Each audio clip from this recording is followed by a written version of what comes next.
بسم الله الرحمن الرحيم. السلام عليكم ورحمة الله وبركاته. الحمد لله رب العالمين، والصلاة والسلام على أشرف المرسلين وعلى آله وصحبه وسلم. إن الحمد لله نحمده ونستعينه ونستغفره ونؤمن به ونتوكل عليه، ونعوذ بالله من شرور أنفسنا ومن سيئات أعمالنا.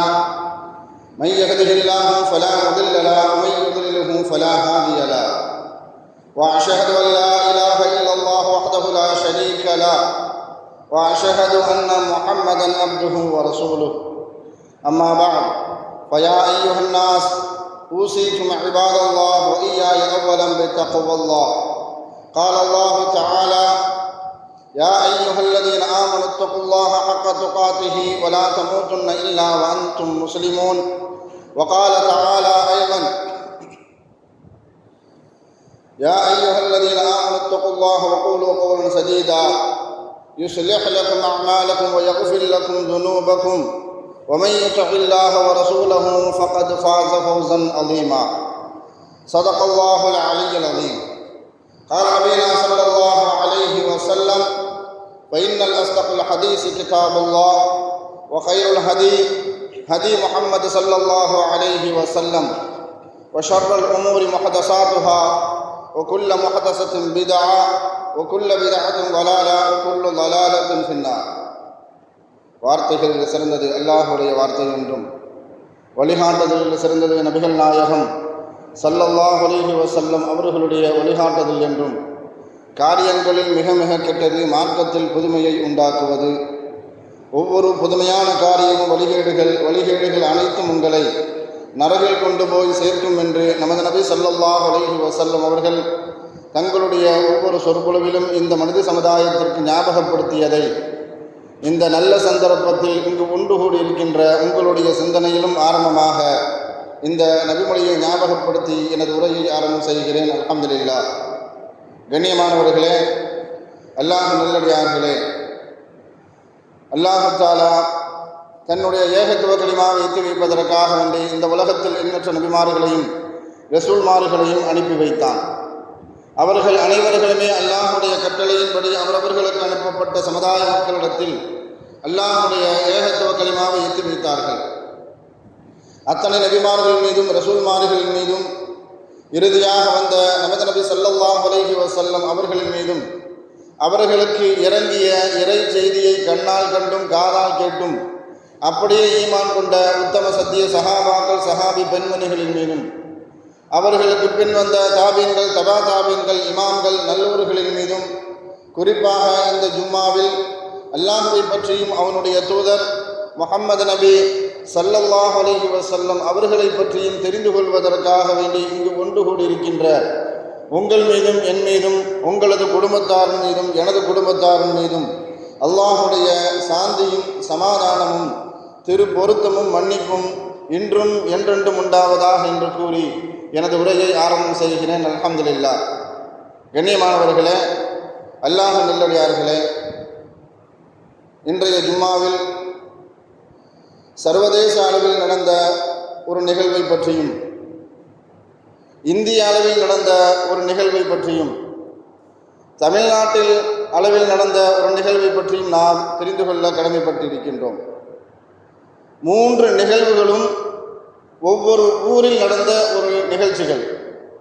ஆனால் ஆச்சரியத்திற்குரிய யதார்த்தமான ஒரு விஷயம் என்னவென்றால், அந்த 3 ஊரினுடைய பெயர் ஆரம்பிக்கக்கூடிய முதல் எழுத்து தமிழில் வரக்கூடிய கா என்ற இடத்தில் ஆரம்பிக்கின்றது. முதல் ஊர் காசா, இரண்டாவது ஊர் கான்பூர், மூன்றாவது கரூர். இன்ஷா அல்லாஹ், அல்லாஹ் நேரத்தையும் காலத்தையும் ஆயுளையும் நீட்டி வைத்தால் இந்த ஜும்மாவின் வாயிலாகவே இன்ஷா அல்லாஹ் 3 நிகழ்வுகளை பற்றியும் தெரிந்து கொள்ள முயற்சி செய்வோம். அப்படி இல்லை என்றால் இன்ஷா அல்லாஹ் வரக்கூடிய காலகட்டத்தில் அல்லாஹு தஆலா தெரிந்து கொள்ளக்கூடிய நசீபை அல்லாஹு தஆலா நமக்கு தந்தருள் புரிவானாக. ஹைர் அல்ஹம்துலில்லா. கண்ணியமானவர்களே, அல்லாஹ் நல்லடியார்களே, காசா சமீபத்தில் 2 வாரங்களுக்கு முன்பாக இஸ்ரேல் காசா போர் நிறுத்த ஒப்பந்தம் செய்யப்பட்டு இருக்கிறது. இதை நாம் ஊடகத்தின் வழியாகவும் செய்தித்தாள்கள் வழியாகவும் இணையதள வழியாகவும் நாம் எல்லாம் தெரிந்திருந்திருப்போம். இது காசா மக்களுக்கு அல்லாஹுடைய உதவியை கொண்டு பேரருளை கொண்டு கிடைக்கக்கூடிய மிகப்பெரிய ஒரு வெற்றி என்றுதான் நாம் பார்க்க முடியும். ஏனென்றால் ஒட்டுமொத்த இஸ்ரேலும் அமெரிக்காவினுடைய துணையோடு முழு பலத்தோடு கிட்டத்தட்ட காசா மக்களை 2 ஆண்டுகளுக்கும் மேலாக மிகப்பெரிய அளவுக்கு தாக்குதலுக்கு உள்ளாக்கப்பட்டார்கள். அப்படி இருந்தும் கூட காசாவையோ காசா மக்களையோ காசா மக்களினுடைய ஈமானையோ அவர்களால் அசைத்து கூட பார்க்க முடியவில்லை. இன்னும் சொல்ல போனால் ஒட்டுமொத்தமாக அழித்து முடிக்க முடியவில்லை. இது பலஸ்தீனத்திற்கும் காசாவுக்கும் கிடைத்த அல்லாஹ்வின் பேர் உதவி என்றுதான் சொல்ல வேண்டும். போர் நிறுத்த ஒப்பந்தம் எப்படி செய்யப்பட்டு இருக்கிறது என்று பார்க்கும் பொழுது, போர் நிறுத்தம் செய்யப்பட வேண்டும். இன்னும் அவர்களால் பிடிக்கப்பட்ட கைதிகள் எந்தவிதமான நிபந்தனையும் இல்லாமல் விடுவிக்கப்பட வேண்டும். காசா மக்களுக்காக வேண்டி கொண்டு வரப்பட்ட உணவுப் பொருட்களும் மருந்துகளும் எங்கெல்லாம் போய் சேரவில்லையோ அதுவெல்லாம் அங்கு போய் சேர வேண்டும் என்று ஒப்பந்தம் செய்யப்பட்டு இருக்கிறது. இது ஒட்டுமொத்த உலக முஸ்லிம்களும் இதை எப்படி பார்க்க வேண்டும் என்று அல்லாஹ் குர்ஆனின் மூலமாக நமக்கு வழிகாட்டும் பொழுது, இது அல்லாஹ்வின் மூலமாக கிடைத்த மிகப்பெரிய வெற்றி மாத்திரமல்ல, மிகப்பெரிய பேர் உதவி. என்ன அல்லாஹ் குர்ஆன்ல 8வது அத்தியாயம் 10வது வசனத்தில் அல்லாஹ் சொல்லி காட்டுவான், ஒமன் நஸ்ரு இல்லா மின் இந்தில்லாஹ். இது அல்லாஹ்வின் புறத்தில் இருந்து கிடைத்த மிகப்பெரிய ஒரு வெற்றி என்பதாகத்தான் நம்மளுடைய உள்ளமும் நம்மளுடைய நாவும் முதலில் தெரிவிக்க வேண்டும் என்பதாக அல்லாஹ் குர்ஆனின் மூலமாக நமக்கு வழிகாட்டுகின்றான். கிட்டத்தட்ட 2 ஆண்டுகளுக்கு மேலாக அங்கு நடக்கப்பட்ட தாக்குதலுக்கு, அங்கு மிகப்பெரிய அளவுக்கு தாக்கு பிடித்த தங்களுடைய மன உறுதியோடு ஈமானுடைய வலிமையோடு தாக்கு பிடித்த அந்த மக்கள், அந்த போராளிகள் அனைவர்களுமே பாராட்டுக்குரியவர்கள், துவாவுக்கு சொந்தக்காரர்கள். ஏன்னா அவர்களுடைய பட்ட கஷ்டங்கள், அவர்கள் பட்ட துன்பங்கள், அவர்கள் இழந்த இழப்புகள் என்பது பேர் இழப்பு என்றுதான் சொல்ல வேண்டும். அப்படி இருந்தும் கூட நாங்கள் இந்த பூமியை விட்டும் என்னும் செல்ல மாட்டோம், நாங்கள் இந்த பூமியை விட்டு தர மாட்டோம், நாங்கள் எவ்வளவு பெரிய இழப்புகளை சந்தித்தாலும் நாங்கள் இதை விட்டு கொடுக்க மாட்டோம் என்பதாக போராடிய அனைத்து போராளிகளும் பாராட்டுக்குரியவர்கள், துஆவுக்கு சொந்தக்காரர்கள். அல்லாஹு தஆலா அதில் யாரெல்லாம் ஷஹீதாக்கப்பட்டார்களோ அவர்களுக்கு மறுமையில் உயர்ந்த அந்தஸ்தையும் ஜன்னத்துல் ஃபிர்தௌஸையும் நசீபாக்குவானாக. அந்த போரின் மூலமாக யாரெல்லாம் உடல் உறுப்புகளை இழந்து இருக்கிறார்களோ அவர்களுக்கு அல்லாஹு தஆலா இம்மையையும் மறுமையும் சிறந்த வாழ்க்கையை கொடுத்து மறுமையில் சிறந்த கூலியை அல்லாஹு தஆலா அவர்களுக்கு கொடுப்பானாக. இந்த துஆவுக்கு முழுமையாக தகுதி பெற்றவர்கள் அந்த மக்கள். ஏன்னா இப்போ போர் நிறுத்த ஒப்பந்தம் வந்திருக்கிறது. நான் அந்த போர் நிறுத்தத்திற்கு முன்பாக கிட்டத்தட்ட 2 ஆண்டுகளாக அந்த போருக்கு அந்த மக்கள் முகம் கொடுத்திருக்கிறார்கள். 2023 அக்டோபர் 7ஆம் தேதி தொடங்கி வைக்கப்பட்ட அந்த யுத்தம் கிட்டத்தட்ட 2 வாரங்களுக்கு முன்பாக ஒப்பந்தத்தின் மூலமாக தற்செயலாக தற்சமயத்திற்கு அது முடிவுக்கு கொண்டு வரப்பட்டிருக்கிறது. ஏன்னா யூதர்களை நம்ப முடியாது. குர்ஆன் முழுவதும் சொல்லக்கூடிய வரலாறும் அல்லாஹ் அப்படித்தான் சொல்லி காட்டுறான். யூதர்கள் மோசடிக்காரர்கள். இந்த ஒப்பந்தத்தை எப்போ வேணாலும் என்ன செய்வாங்க, அவர்களே மீறுவார்கள். ஏன்னா கடந்த பெருநாளைக்கு, ஹஜ்ஜு பெருநாள் அல்லது நோன்பு பெருநாள், இந்த பெருநாளைக்காகவே நாங்கள் போரை நிறுத்துகிறோம் என்று சொல்லிவிட்டு நிறுத்தக்கூடிய சமயத்தில் ஒரு பாமை என்ன செஞ்சான், ஒரு குண்டை தூக்கி காசாவின் மீது போட்டுவிட்டு சும்மா விளையாட்டு மாதிரி போட்டுவிட்டு வந்தார்கள். அதனால யூதர்களுடைய இந்த வாக்குறுதி எந்த சமயத்திலும் அவர்கள் மீறப்படலாம். ஆனால் காசா மக்கள் இழந்திருக்கக்கூடிய அந்த இழப்புகள் என்பது அந்த செய்திகளை கடந்து செல்ல முடியாது. கிட்டத்தட்ட 68,458 பேர் இந்த போரில் ஷஹீதாக்கப்பட்டு இருக்கிறார்கள். குழந்தைகள் மாத்திரமே 14,000 குழந்தைகள் ஷஹீதாக்கப்பட்டு இருக்கிறார்கள். 1,66,000 பேர் உடல் உறுப்புகளை இழந்திருக்கிறார்கள். அதில் குழந்தைகள் மட்டுமே 40,000 குழந்தைகள் உடல் உறுப்புகளை இழந்திருக்கிறார்கள். மாற்று உறுப்புகள் பொருத்த முடியாத அளவுக்கு அங்கு மருத்துவ வசதிகள் எதுவும் இல்லாத காரணத்தினால அங்கு இருக்கக்கூடிய கட்டைகளையும் பிளாஸ்டிக் பொருட்களையும் தங்களுடைய கைகளாக தங்களுடைய கால்களாக பொருத்தி கொண்டு அந்த மக்கள் இன்றைய தினம் வரைக்கும் வாழ்ந்திருக்கிறார்கள். இதில் வேதனைக்குரிய ஒரு விஷயம் என்னன்னு சொன்னால், உடல் உறுப்புகளை யாரெல்லாம் இழந்திருக்கிறார்களோ அவர்களுடைய உடல் உறுப்பை அறுத்து வெட்டி எடுக்க வேண்டும். அப்படி வெட்டி எடுத்தால்தான் அவர்களால் உயிர் வாழ முடியும் என்ற சூழலில் கூட பொதுவாக இந்த சர்க்கரை நோய் வந்த நோயாளிகளுக்கு தெரியும், இந்த உறுப்பை வெட்டினா தான் அவங்களால என்ன செய்ய முடியும், உயிர் வாழ முடியும் அப்படின்னு நிறைய பேர் விரல் எடுப்பாங்க, நிறைய பேர் கால் எடுப்பாங்க, கையை எடுப்பாங்க. எல்லாம் பாதுகாக்கணும் அந்த மாதிரி நோயை விட்டு. நான் அந்த மாதிரி சூழ்நிலையில் அவர்களுக்கு வெட்டி எடுக்கும் பொழுது மயக்க மருந்து கொடுத்து தான் என்ன செய்வாங்க, வெட்டி எடுப்பாங்க. நான் காசாவில் நடக்கக்கூடிய அந்த வேதனை என்ன, எப்படிப்பட்ட வேதனைன்னு சொன்னால், அங்கே மருத்துவ வசதிகள் எதுவும் இல்லாத காரணத்தினால், மருந்துகள் எல்லாமே காசாவினுடைய எல்லைப்பகுதியில் தடுத்து நிறுத்தப்பட்டதின் காரணத்தினால் மருந்துகளே இல்லை, மயக்க மருந்து இல்லை. அவர்களுடைய உடல் உறுப்பை வெட்டி எடுக்கணும், வெட்டி எடுத்தால் தான் உயிர் வாழ முடியும். ஆனால் வெட்டி எடுக்கப்பட்டது மயக்க மருந்தை கொடுக்காமல் வெட்டி எடுக்கப்பட்டு இருக்கிறது. இதில் கர்ப்பிணி பெண்களும் விதிவிலக்கு அல்ல.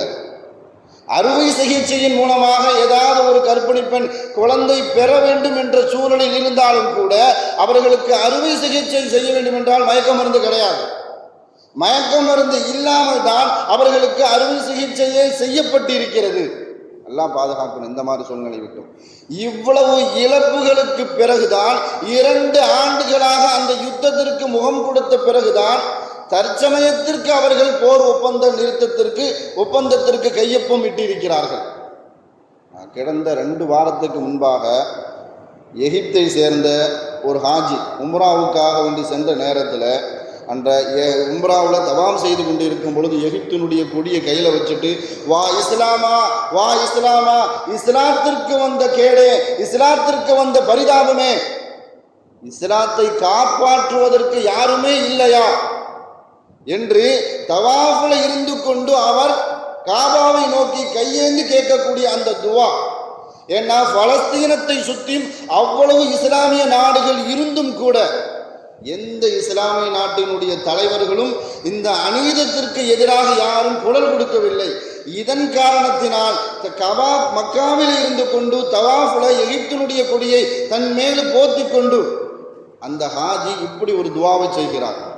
அதே இடத்துல சவுதி அரசாங்கத்தால் அவர் கைது செய்யப்படுகிறார். ஏன்னா ஒட்டுமொத்த இஸ்லாமிய சமூகமும் அதை பலஸ்தீனை சுற்றி இருக்கக்கூடிய இஸ்லாமிய தலைவர்கள் எல்லாருமே இஸ்ரேலுக்கும் அமெரிக்காவுக்கும் மிகப்பெரிய அளவுக்கு அவர்களுடைய அநீதத்திற்கு தோள் கொடுக்கும் முகமாகத்தான் அவர்களுடைய நடவடிக்கைகள் அனைத்தும் இருந்து கொண்டு இருக்கிறது என்பதை இதன் மூலமாக நாம் கண்கூடாக பார்க்க முடியும். சமீபத்தில் எகிப்தில் இயங்கி வரக்கூடிய ஒரு மிகப்பெரிய ஒரு பல்கலைக்கழகம் ஜாமியுல் அஸ்ஹர், கிட்டத்தட்ட 1000 ஆண்டுகள் பழமையான ஒரு பல்கலைக்கழகம். அந்த பல்கலைக்கழகத்தில் லட்சக்கணக்கான மாணவர்கள் கல்வியை பயின்று வருகிறார்கள். அந்த பல்கலைக்கழகத்தினுடைய தலைமை பேராசிரியர் சமீபத்தில் இந்த அநீதத்திற்கு எதிராக, காசாவில் நடக்கக்கூடிய அந்த அநீதத்திற்கு எதிராக ஒரு பதிவை எக்ஸ் தளத்தில் என்ன செய்கிறார், பதிவு செய்கிறார். எப்படிப்பட்ட பதிவு அப்படின்னு சொன்னால், யாரெல்லாம் காசாவில் அநீதம் செய்து கொண்டு இருக்கிறார்களோ, அந்த அநீதத்திற்கு யாரெல்லாம் துணை போகி கொண்டு இருக்கிறார்களோ அவர்களெல்லாம் என்று இந்த வார்த்தையோடு முடித்துக்கொண்டு ஒரு வசனத்தை பதிவு செய்திருக்கிறார். அதாவது 26வது அத்தியாயத்தினுடைய 227வது வசனத்தை அவர் பதிவு செய்கிறார். வஸயஅலமுல்லதீன ஸலமு ஐய முன்கலபி யன்கலிபூன். யாரெல்லாம் தான் நன்றாக வாழ வேண்டும் என்பதற்காக வேண்டி மற்றவர்களை துன்புறுத்தி அநீதம் செய்து கொண்டு இருக்கிறார்களோ அந்த அநீதக்காரர்கள் செல்லக்கூடிய இடத்தை அவர்கள் அதி சீக்கிரத்தில் அறிந்து கொள்வார்கள் என்ற கருத்துடைய இந்த வசனத்தை இரவு நேரத்தில் தன்னுடைய எக்ஸ் தளத்தில் என்ன செய்கிறார்? பதிவு செய்கிறார். காலையில கூட பிறக்கல, காலை விடியவில்லை, அதற்கு முன்பாகவே அந்த ஜாமியுல் அஸ்ஹரினுடைய தலைமை பேராசிரியர் இந்த பதிவை என்ன செய்கிறார்? நீக்கிறார். என்ன அந்த அளவுக்கு அவருக்கு அழுத்தம் கொடுக்கப்பட்டு இருக்கிறது. நான் ஜாமியுல் அஸ்ஹரில் இருந்து ஒரு ஃபத்வா வருது அப்படின்னு சொன்னா அது உலக முஸ்லிம்களுக்கு மத்தியில் எந்த அளவுக்கு கூர்மையாக கண்ணோட்டத்தோடு பார்க்கப்படும் என்பதை உலக முஸ்லிம்கள் அறிவார்கள். மாத்திரமல்ல, யூதர்கள் நன்றாக அறிந்து வைத்திருக்கிறார்கள். இதன் காரணத்தினாலேயே அந்த தலைமை பேராசிரியர்களுடைய அந்த கருத்தை நீக்கும்படி அவருக்கு அழுத்தம் கொடுக்கப்பட்டு இருக்கிறது.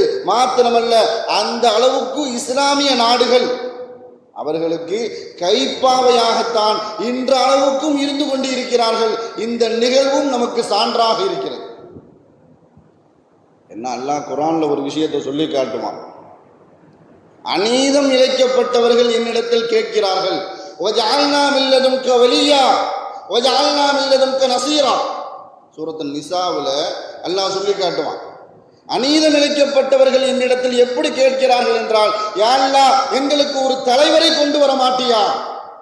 எங்களுக்கு உதவி செய்யக்கூடிய ஒரு மனிதரை எங்களுக்கு அனுப்ப மாட்டியா என்பதாக அல்லாஹ்விடத்தில் அநீதம் இழைக்கப்பட்ட மக்கள் கேட்பதாக அல்லாஹ் சூரத்துன் நிசாவில 75வது வசனத்துல அல்லாஹ் பதிவு செஞ்சு காட்டுவான். அல்லாஹ் கேட்கும் பொழுது அந்த மக்கள் யார் என்பதையும் அல்லாஹ் பதிவு செய்வான். முஸ்தல்ஆஃபீன மினர் ரிஜாலி வன் நிசாஇ வல் வில்தான். அவர்கள் பலகீனமான ஆண்களாகவும் இருக்கலாம், பலகீனமான பெண்களாகவும் இருக்கலாம், குழந்தைகளாகவும் இருக்கலாம். அந்த பலகீனமான அநீதம் இழைக்கப்பட்ட அந்த மக்கள் என்னிடத்தில் கேட்கிறார்கள், யா அல்லாஹ், எங்களுக்கு ஒரு தலைவரை கொண்டு வா, ஒரு வழிகாட்டியை கொண்டு வா, எங்களுக்கு ஒரு உதவி செய்யக்கூடிய ஒரு மனிதரை கொண்டு வா என்பதாக என்னிடத்தில் அவர்கள் கேட்கிறார்கள். ஏன்னா அந்த வசனத்தை அல்லாஹு தஆலா அந்த 75வது வசனத்தை அல்லாஹு தஆலா ஆரம்பிக்கும் பொழுது எப்படி ஆரம்பிப்பான்னு சொன்னா, வமா லகும் லா துகாத்திலூன ஃபீ சபீலில்லாஹ். இந்த வசனம் அரபு தேசத்தினுடைய மன்னர்களை, ஆட்சியாளர்களை நேரடியாக கேட்பது போலவே, சமீப காலத்தில் கேட்பது போலவே இந்த வசனம் இருக்கும். அல்லாஹ் கேட்கும் போது எப்படி கேட்கிறான்னு சொன்னா, வமா லகும் லா துகாத்திலூன ஃபீ சபீலில்லாஹ். அநீதக்காரர்களுக்கு எதிராக போர் செய்வதற்கு உங்களுக்கு என்ன கேடு? உங்களுக்கு என்ன வந்துருச்சு? நாம யாராவது ஒரு நல்ல காரியத்தை செய்யல அப்படின்னு சொன்னா, ஏன்பா அது செய்யல, உங்களுக்கு என்னப்பா கேடு அப்படின்னு கேட்போமா என்ன? அதே மாதிரி அல்லாஹு தஆலா குர்ஆன்ல கேட்கிறான், வமா லகும் லா துகாத்திலூன ஃபீ சபீலில்லாஹ். அநீதம் செய்து கொண்டு இருக்கிறார்களே, அவர்களுக்கு எதிராக யுத்தம் செய்யாமல் இருப்பதற்கு உங்களை தடுப்பது எது? ஏன் உங்களுக்கு அந்த என்ன கேடு என்பதாக கேட்டுவிட்டு, ஏன் சொன்னா, வல் முஸ்தல்ஆஃபீன மினர் ரிஜாலி வன் நிசாஇ வல் வில்தான். என்னிடத்தில் அவர்கள் கேட்கிறார்கள், பலகீனமானவர்கள், அநீதம் செய்யப்பட்டவர்கள் என்னிடத்தில் கேட்கிறார்கள், யா அல்லாஹ், நாங்கள் பலகீனமாக இருக்கிறோம், அது ஆண்களோ பெண்களோ குழந்தைகளோ, அவர்கள் அல்லாஹ்விடத்தில் கேட்பதாக அல்லாஹ் பதிவு செய்கிறான். யகூலூன அஹ்ரிஜ்னா மின் ஹாதிஹில் கரியத்தில் ஸாலிமீன். யா அல்லாஹ், இந்த ஊரில் இருந்து யாரெல்லாம் அநீதம் செய்து கொண்டு இருக்கிறார்களோ அவர்களை இந்த ஊரை விட்டும் வெளியாக்கு என்பதாக அவர்கள் என்னிடத்தில் கேட்கிறார்கள். அல்லாஹ் நினைச்சா என்ன செய்வான்? ஒரு நிமிஷம் போகும். கடந்த கால ஒரு 6 மாதம் அல்லது ஒரு 10 மாதத்துக்கு முன்பாக அமெரிக்காவில் ஏற்பட்ட தீ நமக்கு மிகப்பெரிய ஒரு உதாரணம். அல்லாஹ் நினைச்சா அவனுக்கு லேசான காரியம். இஸ்ரேல் என்ற ஒரு நாடே இல்லாமல் போயிடும், அமெரிக்கா என்ற ஒரு நாடே இல்லாமல் ஆக்க முடியும். ஆனாலும் அல்லாஹ் கேட்குறான், உங்களுக்கு என்ன கேடு? நீங்கள் பண வசதியோடு இருக்கிறீங்க, இராணுவ பலத்தோடு இருக்கிறீங்க, எல்லா விதமான செல்வ செழிப்போடு இருக்கிறீங்க. அப்படி இருந்தும் கூட உங்களுடைய சகோதர நாடான பலஸ்தீனை காப்பாற்றாமல் இருப்பதற்கு உங்களுக்கு என்ன கேடு என்பதை போன்றே அல்லாஹ் குர்ஆன்ல கேட்குறான். ஏன்னா இந்த அரபுகள் எப்படி நடந்து கொள்வார்கள் என்பது நிகழ்வை பற்றி 1400 வருஷத்துக்கு முன்பாகவே ஸல்லல்லாஹு அலைஹி வஸல்லம் அவர்கள் ஒரு செய்தியாக குறிப்பிட்டு காட்டுவார்கள். அரபுகளே, உங்களுக்கு ஒரு காலம் வரும், அந்த காலகட்டத்தில் நீங்களும் ரோமர்களும், அதாவது ஐரோப்பியர்களும் ஒப்பந்தம் செய்வீர்கள். அந்த ஒப்பந்தம் எப்படி இருக்கும் சொன்னா, முழுக்க முழுக்க இஸ்லாத்திற்கு எதிராக நிற்கும். அந்த ஒப்பந்தத்தின் காரணமாக இஸ்லாத்திற்கு எதிராக நீங்கள் வாழ்பிடிப்பீர்கள். அந்த ஒப்பந்தத்தினுடைய முடிவு எப்படி இருக்குன்னு சொன்னா, முழுக்க முழுக்க நீங்கள் யூதர்களுக்கு பின்னாடியும் நசாராக்களுக்கு பின்னாடியும் ஒளிந்து கொண்டு இஸ்லாமியர்களை நீங்கள் எதிர்ப்பீர்கள். அப்பொழுது அல்லாஹ் ஒரு படையை கொண்டு வருவான். கிட்டத்தட்ட 1967 நடந்த ஒப்பந்தத்தை பற்றி ஸல்லல்லாஹு அலைஹி வஸல்லம் அவர்கள் 1400 வருஷத்துக்கு முன்பாகவே ஸல்லல்லாஹு அலைஹி வஸல்லம் அவர்கள் குறிப்பிட்டு விட்டார்கள். ஏன்னா அந்த ஒப்பந்தத்தினுடைய சாராம்சம் என்னன்னு சொன்னா, 1948 தான் இஸ்ரேல் என்ற ஒரு நாடை என்ன செய்யுது, உருவாகுது. அதற்கு பிறகு 20 வருஷத்திற்குள்ள மிகப்பெரிய பலம் பொருந்திய நாடாக மற்ற அண்டை நாடுகளை தன்னுடைய கட்டுப்பாட்டுக்குள் கொண்டு வரக்கூடிய அளவுக்கு பெரிய பலம் பொருந்திய நாடாக இஸ்ரேல் மாறிவிட்டது. மாரணத்திற்கு பிறகு 1967 அவன் ஒரு ஒப்பந்தம் போடுறான் அரபுகளோடு சேர்ந்து. நீங்கள் எந்த காரணத்தை கொண்டும் உங்களுக்கு என்ன தேவையோ அதை நான் செய்வேன், எந்த காரணத்தை கொண்டு என்ன எதிர்க்கக்கூடாது. இந்த ஒப்பந்தத்தினுடைய சாராம்சம். ஆனால் இதை பற்றி தான் ஸல்லல்லாஹு அலைஹி வஸல்லம் அவர்கள், ரோமர்களோடு நீங்கள் ஒரு ஒப்பந்தம் செய்வீர்கள்.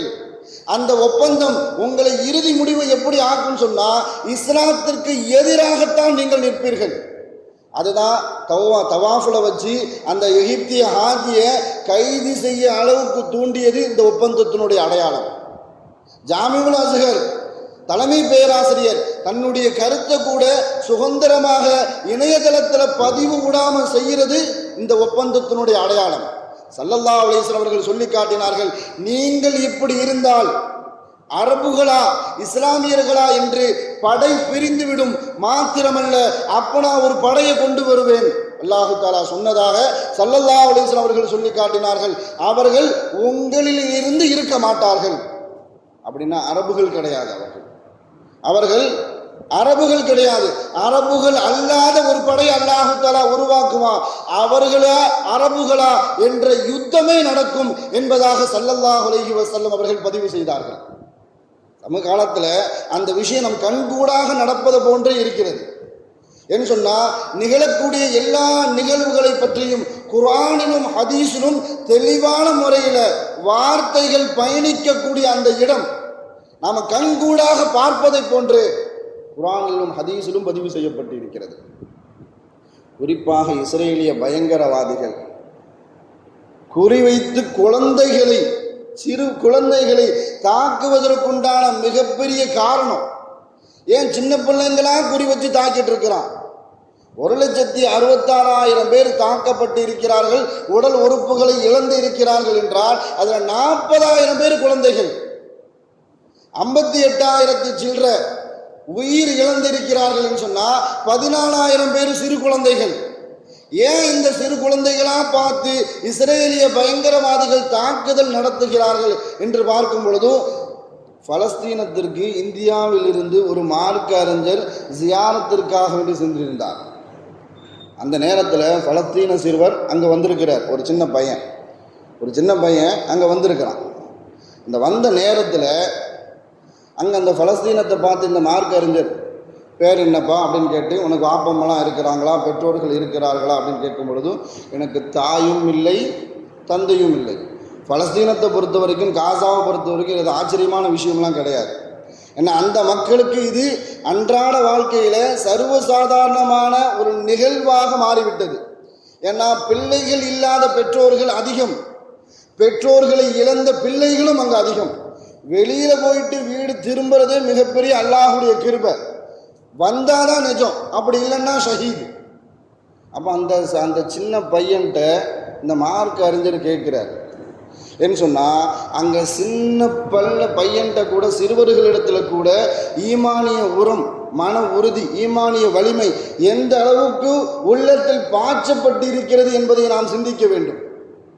நான் கடந்த வாரம் அல்லது அதுக்கு முந்தின வாரம் நினைக்கிறேன், ஒரு சகோதரர் வந்து சொன்னாங்க, ஹசரத்து ஜும்மாக்கு வரக்கூடிய வாலிபர்கள் சில பேர் செல்ஃபோனை பள்ளிவாசலுக்கு கொண்டு வராங்க, கொத்துபா நடக்குது, பயான் நடக்குது, தொழுகைக்கு முன்பாக வரைக்கும் செல்ஃபோனை வச்சு என்ன செய்கிறாங்க, விளையாண்டு இருக்கிறாங்க. பள்ளிவாசலில் ஜும்மாவுக்கு வந்து என்ன, மார்க்கத்தை பற்றி சரியான புரிதல் இல்லை, மார்க்கத்தை பற்றி சரியான முறையில் வழிகாட்டப்படவில்லையோ என்ற அச்சம். என்ன, பள்ளிவாசலுக்கு வந்து ஜும்மாவுக்கு வந்து பயான் நடக்கும் பொழுது, அதே மாதிரி கொத்துபா நடக்கும் பொழுது செல்போனில் நோண்டி கொண்டு இருக்கிறார்கள் சொன்னால் அவர்களுடைய ஈமானை பற்றி நாம் கவலைப்பட வேண்டியிருக்குது.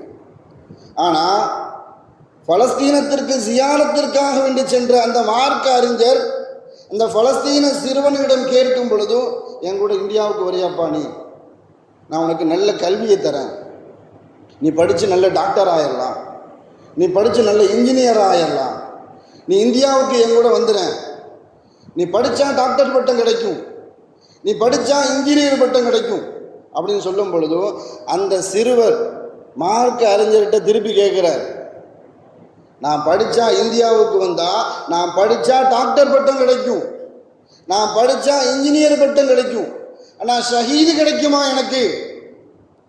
எனக்கு ஷஹீது கிடைக்குமா? அப்படி என்றால் அந்த சிறுவருடைய உள்ளத்தில் கூட ஷஹீதை பற்றி ஒன்றான உணர்வு, ஈமானிய ஊரம் எந்த அளவுக்கு பாய்ச்சப்பட்டு இருக்கிறது என்பதை நாம் சிந்தித்து பார்க்க வேண்டும்.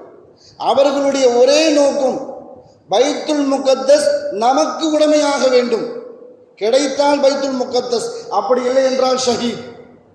இதுதான் அவர்களுடைய முழுமையான நோக்கம்.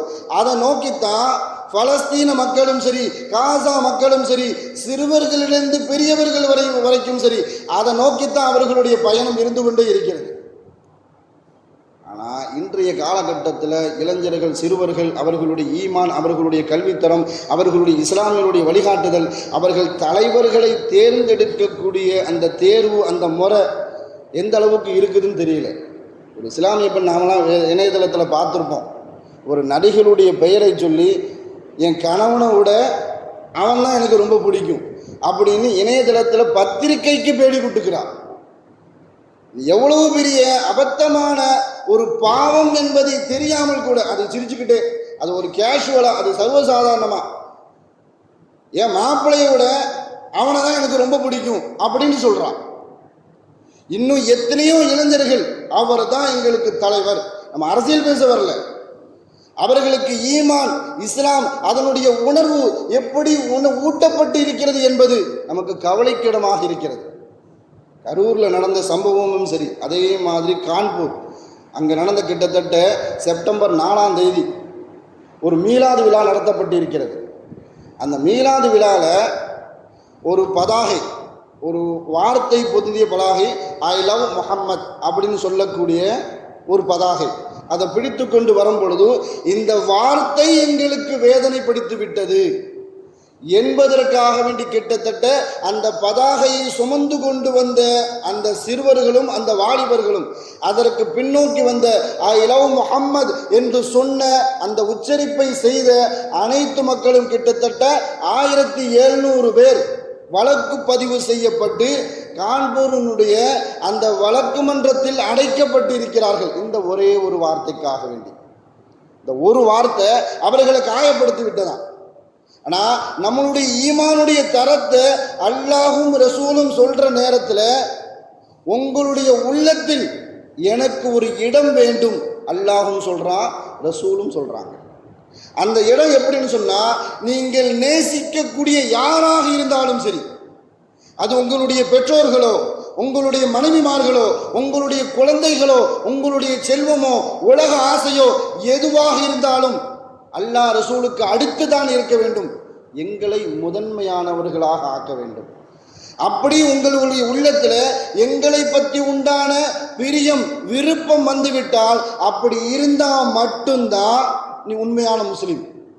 அப்படி இல்லை அப்படின்னு சொன்னால் நீ முஸ்லீமாக இருக்கிறதுக்கு தகுதியே இல்லை என்பதாக ஸல்லல்லாஹு அலைஹி வஸல்லம் அவர்கள் சொல்லி காட்டுவார்கள்.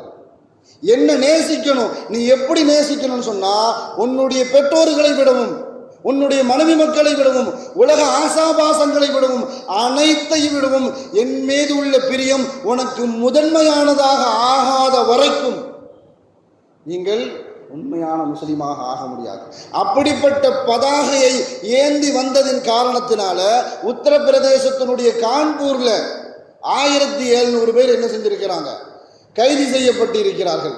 மாத்திரமல்ல, உமர் ரலியல்லாஹு தஆலா அன்ஹு ஸல்லல்லாஹு அலைஹி வஸல்லம் அவர்களிடத்தில் வந்து சொல்லி காட்டும் பொழுது, எல்லா மனிதர்களுக்கும் யார் யார் எப்படி பிரியமானவர்களாக இருந்தாலும் சரி, உயிர் போகும் சொன்னா யாரை வேணாலும் விட்டு கொடுத்துருவோம். என் உயிர் போக போகுது அப்படின்னு சொன்னா நான் யாரையும் பார்க்க மாட்டேன். அப்படி பார்க்கறது தான் மனிதனுடைய இயல்பான குணம். உமர் ரலியல்லாஹு தஆலா அன்ஹு ஸல்லல்லாஹு அலைஹி வஸல்லம் அவர்களிடத்தில் வந்து சொல்றாங்க, யா ரசூலல்லாஹ், நான் உங்களை நேசிக்கின்றேன், உலகத்தில் உள்ள அனைத்தையும் விடவும் உங்களை முதன்மையானதாக நேசிக்கின்றேன், என் உயிரை தவிர. என் உயிரை தவிர உங்களை நான் என்ன செய்யறேன், என் உயிருக்கு உங்களுக்கு முன்னாடி என் உயிரை வச்சிருக்கிறேன், என் உயிரை நான் நேசிக்கிறேன், ஆனால் உங்களை விடவும் அதை நேசிக்கிறேன் என்பதாக உமர் ரலியல்லாஹு தஆலா அவர்கள் சொன்ன நேரத்தில் ஸல்லல்லாஹு அலைஹி வஸல்லம் அவர்கள் சொல்லி காட்டினார்கள், உமரே, உங்கள் உயிரை விடவும் என் மீது உள்ள பிரியம் உங்களுக்கு மாறாத வரைக்கும், அதிகமாகாத வரைக்கும் நீங்கள் உண்மை முஸ்லீமாக இருக்க முடியாது. எப்படிப்பட்ட கலீஃபா! நீதம் என்று சொன்னாலே முதல் கலீஃபாவாக நாம் வைத்து பார்ப்பது உமர் ரலியல்லாஹு. அந்த சஹாபி ஸல்லல்லாஹு அலைஹி வஸல்லம் அவர்களிடத்தில் சொன்ன நேரத்தில் ஸல்லல்லாஹு அலைஹி வஸல்லம் அவர்கள் சொல்லி காட்டினார்கள், உமரே, என் மீதுள்ள பிரியம் உங்கள் உயிரை விடவும் மேன்மையாக இருக்க வேண்டும். அப்படி இருந்தால் மாத்திரம்தான் நீங்கள் உண்மை முஸ்லிமாக இருக்க முடியும் என்ன சொன்ன நேரத்தில் அடுத்த கிழமை உமர் ரலியல்லாஹு சொன்னார்கள், யா ரசூலல்லாஹ், என் உயிரை விடவும் உங்களை நான் நேசிக்கின்றேன், இப்பதான் உண்மையான முஸ்லிம். ஸல்லல்லாஹு அலைஹி வஸல்லம் அவர்கள் உமர் ரலியல்லாஹு தஆலா அவர்கள் சொல்லி காட்டினார்கள். ஆனால் நாம் தலைவராக நாம் பிரியப்படக்கூடியவர்களுக்கு தேர்ந்தெடுக்கக்கூடிய மனிதர்கள் அவர்களுடைய கொள்கை கோட்பாடுகள் என்பதையும் இந்த விஷயத்தில் நாம் என்ன செய்யணும், சிந்திச்சு பார்க்க கடமைப்பட்டிருக்கிறோம். அல்லாஹு தஆலா உண்மையான கொள்கை உள்ள தலைவர்களை நமக்கு வழிகாட்டியாக, அல்லாஹ்விடமிருந்து உதவியை பெற்றுத்தரக்கூடிய வழிகாட்டிகளை அல்லாஹு தஆலா நமக்கு தலைவர்களாக அல்லாஹு தஆலா ஆக்கி அருள் புரிவானாக. உண்மையான ஈமானையும் ஈமானுடைய உறுதியையும் நம் சமூக மக்கள் அனைவருக்கும் தந்தருள் புரிவானாக. வாழும் காலமெல்லாம் மருத்துவமனை கஷ்டங்கள், அதன் செலவுகள், சிரமங்கள் அனைத்தையும் விட்டும் அல்லாஹு தஆலா நம்மை பரிபூர்ணமாக பாதுகாப்பானாக.